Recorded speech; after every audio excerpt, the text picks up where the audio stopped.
Next question के अंदर देखें, इसके अंदर भी अगर मैं यहाँ पे रेशियो टेस्ट को अप्लाई करूँ कि an plus 1th term find करें, मतलब जहाँ पे n है वहाँ पे आप एडिशन 1 कर दें, x की पावर भी n प्लस 1 कर दें, 1 4 7 एंड सो ऑन। तो इसके अंदर भी देख 3 इंटू n प्लस 1 माइनस 2 ये आ जाएगा। अच्छा, अब चलें इसको पहले रीअरेंज कर लेते हैं कि n प्लस 1 है। अब ज़रा देखें कि n प्लस 1 होल का फैक्टोरियल। अब अगर मैं इसकी मॉडुलस वैल्यू लेना चाह रही हूँ तो अगेन n जो है वो सेट ऑफ नेचुरल नंबर है, मतलब सारे के सारे पहले से ही पॉजिटिव टर्म है, तो मतलब मॉडुलस सबका ख़त्म हो जाएगा, जस्ट x के साथ आएगा, क्योंकि हमें x का आइडिया नहीं हो रहा कि ये नेगेटिव नंबर है या पॉजिटिव नंबर है। एंड ये x की n का मोड अगर मैं सेपरेट कर दूँ, x की पावर 1 को मैं सेपरेट कर दूँ। अच्छा, अब ये 1 है, 4 है, 7 है, 1। अब इसको ज़रा अंदर मल्टीप्लाई करें तो ये क्या बनेगा, 3n प्लस 3 माइनस 2 बनेगा, मतलब 3n प्लस 1 यहाँ से आएगा। बट अगर मैं इसकी प्रीवियस टर्म देखूँ, इसमें प्लस 1 करने से मुझे अगली टर्म ली थी, तो इसकी प्रीवियस टर्म क्या होगी, 3n माइनस 2, सेम यही वाली होगी। अब इससे एडिशन 1 करने से अगली टर्म हमारी क्या होगी, ये 3n प्लस 1 ये हो जाएगी। क्लियर हुआ? ऐसा हमने क्यों लिखा, क्योंकि जब इसके डिवाइज़र में an आएगा तो आपका ये क्या हो जाएगी, यहाँ पे कटिंग हो जाएगी। तो इसके डिवाइस में an लिखें तो ऊपर ले आएँ, चेक कर लें तो रेसिप्रोकल होगा, मीन्स के 1 4 7 सो ऑन, ये 3n माइनस 2 ऊपर आ जाएगा। अच्छा, अब ये n का फैक्टोरियल और x की पावर n का मॉडुलस ये आ जाएगा, तो ये यहाँ से कैंसिल हो गया। देखें ये सारी टर्म भी यहाँ से कैंसिल होगी, तो जो टर्म्स बच गई हैं उनको आप ऐड करें। ऊपर देखें क्या बचा है, n प्लस 1 होल का फैक्टोरियल, x का मॉडुलस आ गया, और डिवाइज़र में हमारे पास यहाँ से 3n प्लस 1 बचा और यहाँ से n फैक्टोरियल आया। तो अब यहाँ n प्लस 1 फैक्टोरियल है, यहाँ पे n फैक्टोरियल है। देखिए मैं n प्लस 1 फैक्टोरियल को अगर एक्सपैंड करूँ तो आपको पता है n फैक्टोरियल जो होता है n into n minus 1 n minus 2 so on होता है। अगर ये n प्लस 1 का फैक्टोरियल हो जाए तो ये क्या होगा, ये पहली टर्म एज इट इज़ लिखते हैं, उसमें से एक कम करते हैं, तो ये n फैक्टोरियल आ गया n माइनस 1 n। बट मैं यहीं पर ही स्टॉप करूँगी क्योंकि मुझे n फैक्टोरियल डिवाइज़र में यही चाहिए ताकि हमारी देखें कटिंग हो जाए। तो अब देखिए हमारा क्वेश्चन बहुत ही सिंपल हो गया। अब आप क्या करें, इसके ऊपर लिमिट फाइंड कर लें, limit n tend to infinite आप फाइंड करें। तो लिमिट हमारी जस्ट ओनली n पे डिपेंड कर रही है, x का मॉडुलस बाहर लगा दें और limit n tend to infinite n plus 1 divisor में 3n प्लस 1। अब डायरेक्ट अगर मैं लिमिट रिप्लेस करूँ तो इन्फिनिट बाई इन्फिनिट फॉर्म बन रही है, तो आप लोपिटल रूल अप्लाई कर दें। तो लोपिटल रूल देखें क्या कहता है, n का डेरिवेटिव लें 1, 1 का डेरिवेटिव 0, 3n का डेरिवेटिव लें तो ये 3n प्लस 1 का डेरिवेटिव 0, तो मतलब 3n का डेरिवेटिव जस्ट 3 आएगा, 1n का डेरिवेटिव 1 तो 3 आ जाएगा। तो मतलब यहाँ से जस्ट ओनली x का मॉडुलस डिवाइड 3 हमारे पास बचा है। तो हमारा जो रेशियो टेस्ट है वो हमें कहता है कि जो आपका यहाँ से आंसर आया है, तो अगर तो ये आंसर आपका देखें, ये आंसर जो है लेस 1 के आ जाए तो एब्सोल्युटली अगर चेक किया तो आपकी सीरीज़ एब्सोल्युटली कन्वर्ज करेगी, और अगर यही आंसर आपका ग्रेटर 1 के आ गया तो हमारी ये सीरीज़ डाइवर्ज करेगी, और अगर सेम यही आंसर आपका इक्वल 1 के आ गया तो आपका जो टेस्ट होगा वो फेल हो जाएगा। अच्छा, अब इसको मैं अगर ऐसे करूँ, 3 यहाँ पे डिवाइड हो रहा है तो इसको आप मल्टीप्लाई कर दें दूसरी साइड पे, तो ये कुछ ऐसी आपके पास टर्म्स बच जाएंगी, ताकि मज़ीद ये थोड़ा सिंप्लीफाई हो जाए, ये आपके पास आएगा। अब हमारा देखें x का मॉडुलस इक्वल 3 के ऊपर जो है वो टेस्ट फेल हुआ है, तो हम इसकी कंडीशन देखते हैं कि कौन सी वैल्यूज़ आ रही है, ताकि अपनी एक्चुअल सीरीज़ के अंदर पुट करके हम चेक करें इस पर हमारी सीरीज़ आया कन्वर्ज करी या डाइवर्ज। तो इसका मॉडुलस ओपन करें तो x इक्वल प्लस माइनस 3 आ रहा है, तो मीन्स अब हमें यहाँ पे चेक करना है कि x इक्वल 3 के लिए हमारी सीरीज़ का बिहेवियर क्या हो रहा है और x इक्वल माइनस 3 के मेरी सीरीज़ का बिहेवियर क्या हो रहा है। तो जस्ट सिंपल आप इसके अंदर पुटिंग कर दें, तो देखिए हमारी सीरीज़ 1 से इन्फिनिट है। अब जहाँ पे आपको x नज़र आ रहा है आप 3 रिप्लेस कर दें, n factorial as it is, तो 3 की पावर ये n हो जाएगा।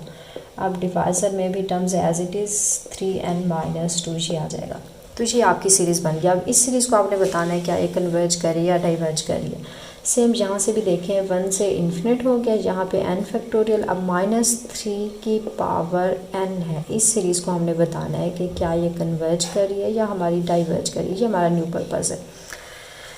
अच्छा, अब अगर इसका रेडियस ऑफ कन्वर्जेंस देखें, x का मॉडुलस लेस आ रहा है 3 से, तो मतलब हमारी जो r की वैल्यू होगी वो कितनी होगी, 3 के इक्वल आएगी। अब अगर इंटरवल ऑफ कन्वर्जेंस देखें, x का मॉड लेस आ रहा है 3 से, तो इसका मॉडुलस ओपन करें, लेस होगा 3 से, ग्रेटर होगा माइनस 3 से, तो मतलब इंटरवल ऑफ कन्वर्जेंस जो है -3 और 3 के बिटवीन में आ रहे हैं। बट हम अब क्लोज और यहाँ पे सिंबल लगाना है, क्लोज आएगा या मतलब इक्वल 3 और -3 के लिए सीरीज़ कन्वर्ज कर रही हुई तो हम यहाँ पे ओपन क्लोज का सिंबल लगाएंगे।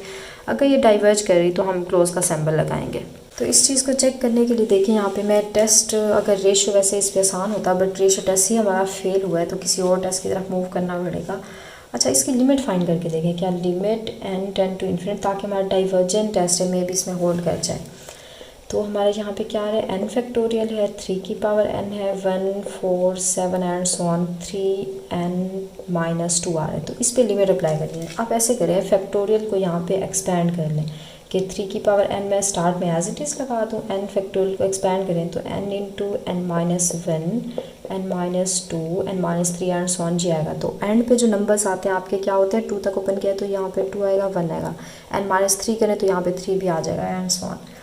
तो अब ज़रा देखें कि हमारी limit n tend to infinite क्या बन रही है। अब अगर डिवाइजर में इस n को कैंसिल करने के लिए मैं n को कॉमन ले लूँ, 1 4 7 ये एज इट इज़, यहाँ से मैं n को कॉमन लूँ तो यहाँ से 3 बचेगा, -2/n बच जाएगा। अच्छा, अब ये 3 की पावर n भी as it is n into n-1 n-2 and so on 2.1 आएगा।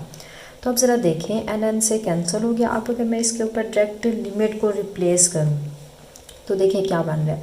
डिवाइजर में तो इन्फिनिट बनेगा नहीं, कि देखें 3 की पावर इन्फिनिट आएगा, यहाँ से infinite -1 infinite -2 and so on 2.1, मतलब यहाँ पे तो नेचुरल नंबर्स आ रहे हैं 1.47 एंड सो ऑन, और 3 -2 बाय इन्फिनिट आएगा। तो देखें क्या ये डिफाइंड टर्म बन रही है हमारे पास, तो इनफेक्ट बन रही है। देखें कैसे कि अगर 3 की पावर इन्फिनिट है, आंसर ये हमेशा आपको इन्फिनिट ही देगा, क्योंकि 1 से ग्रेटर नंबर की पावर इन्फिनिट आ जाए तो वो इन्फिनिट ही आंसर आता है। इन्फिनिट -1 इन्फिनिट होगा तो मतलब ये मल्टीप्लाई इन्फिनिट एंड पे कुछ रियल नंबर्स आ रहे हैं, मल्टीप्लाई यहाँ पे हो रहे हैं, तो मतलब इन जनरल ऊपर जो बनेगा आपका पूरी टर्म इन्फिनिट बनेगी। आप आ जाए डिवाइजर में, तो डिवाइजर में देखें 1 है 4 है 7 है सो ऑन, यहाँ से देखें 3 -2 बाय इन्फिनिट तो ये 0 हो गया, तो मतलब कि यहाँ से जस्ट ये टर्म बची। तो एंड पे डिवाइजर में देखें इन्फिनिट कभी भी नहीं बनेगा, कुछ यहाँ पे रियल नंबर्स हैं मल्टीप्लाई हो रहे, तो जितना भी बड़ा नंबर आएगा इन्फिनिट नहीं आएगा, रियल नंबर आएगा। तो इन्फिनिट को डिवाइड करें किसी रियल नंबर से तो आपका आंसर इन्फिनिट आता है, जो कि आपका नॉन ज़ीरो आ रहा है। तो मतलब क्या हुआ, हमारी series by using divergent test answer zero नहीं आया, चाहे वो इन्फिनिट आए, नेगेटिव इन्फिनिट या ऑसिलेट करे, तो आपकी सीरीज़ होती है वो डाइवर्ज करती है। अच्छा, अब यहाँ पे x = 3 के लिए तो डाइवर्ज कर गई, तो मतलब हम यहाँ पे क्या करेंगे, ओपन का सिंबल लगा देंगे, मतलब 3 को इंक्लूड नहीं करना। अब आ जाए सेकंड पे, तो सेकंड देखिए अल्टरनेटिंग सीरीज़ है, वैसे तो अल्टरनेटिंग सीरीज़ टेस्ट इस पे होल्ड कर जाएगा, बट यहाँ पे इनफेक्ट अल्टरनेटिंग सीरीज़ टेस्ट को होल्ड करें तो फर्स्ट ऑफ ऑल तो हमारी ये सीरीज़ अल्टरनेटिंग है। दूसरे जब आप इसकी लिमिट फाइंड करेंगे, इसकी न्यूमेरिकल वैल्यू की लिमिट होती है, देखें 1 से इन्फिनिट है, n का फैक्टोरियल है, -1 की पावर n में सेपरेट कर दूँ, 3 की n सेपरेट कर दूँ, और बाकी टर्म्स देखें यहाँ पे मैं अगर एज इट इज़ लिखूँ तो तीसरी कंडीशन आपको पता है ये होती है, आप इसकी न्यूमेरिकल वैल्यू की मतलब -1 की पावर n के अलावा जो टर्म्स हैं अगर आप इसकी लिमिट को फाइंड करें तो ये आंसर 0 आना चाहिए। बट देखें सेम यही चीज़ तो अभी हमने प्रूव किया, इसका आंसर इन्फिनिट आ रहा है, तो मतलब हमारी लिमिट का आंसर 0 नहीं आ रहा। तो यहीं पे आपका जो अल्टरनेटिंग सीरीज़ टेस्ट है, अगर डिक्रीजिंग ना आ जाए मतलब इंक्रीजिंग आ जाए सीरीज़, और लिमिट 0 ना आए तो मतलब आप कह देते हैं आपकी सीरीज़ जो है वो टेस्ट फेल नहीं होता, सीरीज़ आपकी क्या करती है, डाइवर्ज करती है। तो by using alternating series test हमने देख लिया